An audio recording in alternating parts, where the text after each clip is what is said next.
নমস্কার বন্ধুরা, রকমারি আহারে আপনাদের সবাইকে স্বাগত। আজকের রেসিপি সম্পূর্ণ নিরামিষ, দারুণ স্বাদের মশলা পনির। তৈরি করা খুবই সহজ, হাতের কাছে থাকা সামান্য কয়েকটা উপকরণ দিয়েই তৈরি হয়ে যায়।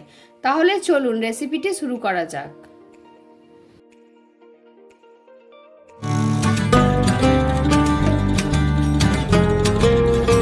মশলা পনির বানানোর জন্য প্রথমে একটি মশলা আমাদের তৈরি করে নিতে হবে। তার জন্য একটি মিক্সিং জার নিয়ে নিয়েছি। এই মিক্সিং জারের মধ্যে দিয়ে দেব 2 চামচ পোস্ত, কাজু বাদাম 6 পিস। পোস্ত কাজু বাদাম আমি একবার শুকনো অবস্থায় গ্রাইন্ড করে নেব। কাজু ও পোস্ত খুব ভালোভাবে গ্রাইন্ড করে নিয়েছি। এইভাবে করলে আগে থাকতে ভিজিয়ে রাখার কোনো ঝামেলা করতে হবে না।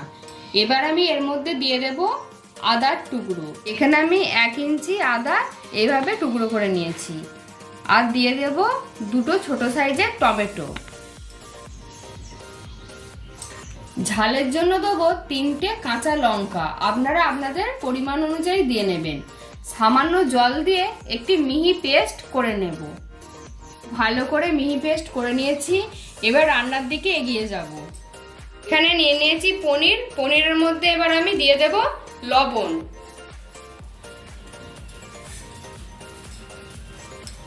সামান্য হলুদ গুঁড়ো,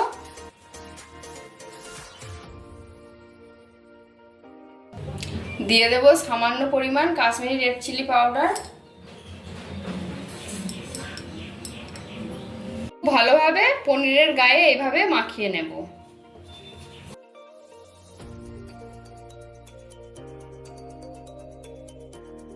ভালোভাবে মাখানো হয়ে গেছে। এবার একটি কড়াই নিয়ে নেব।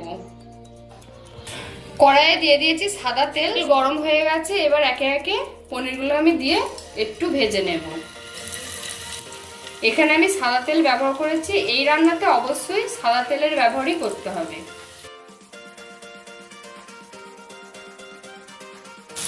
পনিরগুলো উল্টে পাল্টে ভেজে নিচ্ছি। পনির খুব লালচে করে ভাজবার একেবারেই প্রয়োজন নেই, হালকাভাবে ভেজে নেব। হালকাভাবে ভেজে নিয়েছি, এবার তুলে নেব।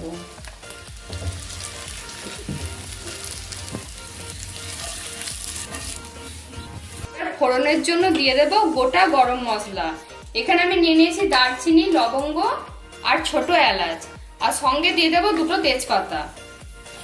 ফোড়নটা 30 সেকেন্ডের জন্য খুব ভালোভাবে নেড়েচেড়ে একটু ভেজে নেব।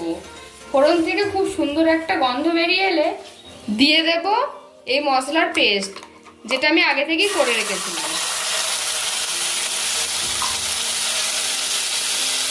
এবার কিছু গুঁড়ো মশলা অ্যাড করব। প্রথমে দিয়ে দেব 1/2 চামচ হলুদ গুঁড়ো, 1/2 চামচ জিরে গুঁড়ো, 1/2 চামচ ধনে গুঁড়ো, সামান্য পরিমাণ লবণ, 1 চামচ কাশ্মীরি রেড চিলি পাউডার, সামান্য পরিমাণ চিনি। চিনির ব্যবহার অবশ্যই করতে হবে, এতে পনির মশলা খেতে অনেক বেশি টেস্টি হবে। খুব ভালো করে নেড়েচেড়ে মিশিয়ে নেব।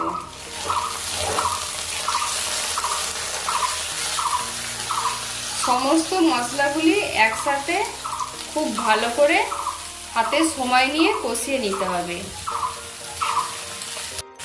এই সময় গ্যাসের ফ্লেমটা লো টু মিডিয়ামে রাখতে হবে। মিনিট 5 সময় ধরে মশলাটা কষিয়ে নেওয়ার পর মশলা থেকে তেল ছেড়ে দিয়েছে, আপনারা দেখেই বুঝতে পারছেন। এবার আমি দিয়ে দেবো একটু জল। এই মিক্সিং জারে একটু জল দিয়ে আমি দিয়ে দেব মশলা।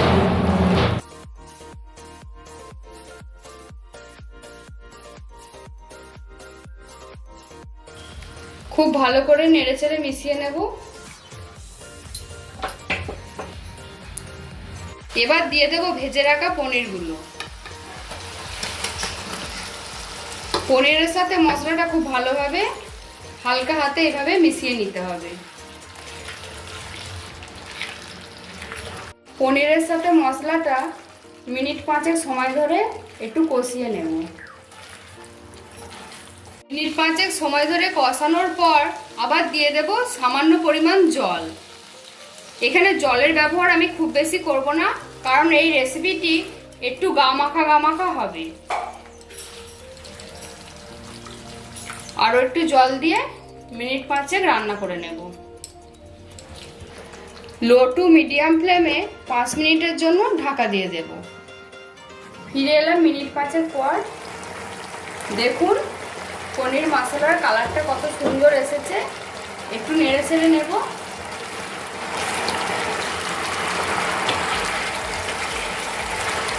এই সময় লবণ আর মিষ্টিটা চেক করে নেবেন, যদি প্রয়োজন পড়ে দিয়ে নেবেন।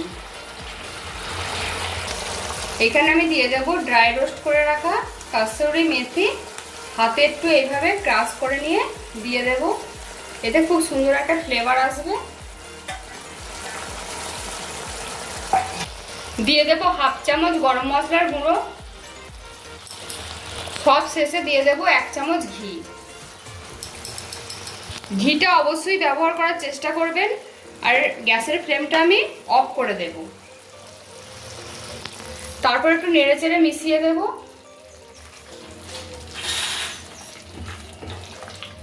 5 মিনিটের জন্য স্ট্যান্ডিং টাইমে রেখে দেব ঢাকা দিয়ে। 5 মিনিট হয়ে গেছে। দেখুন নিরামিষ পনির মশলা কত সুন্দর হয়েছে।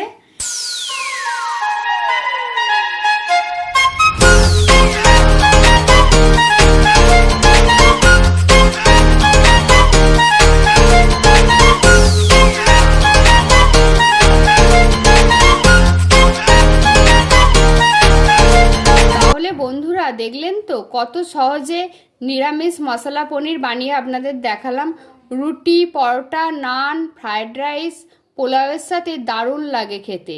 বাড়িতে একবার হলেও ট্রাই করুন এবং আমাকে কমেন্ট সেকশানে জানান রেসিপিটি আপনাদের কেমন লাগলো। আর আমার চ্যানেলে নতুন বন্ধু হলে সাবস্ক্রাইব করবার অনুরোধ রইল। ধন্যবাদ।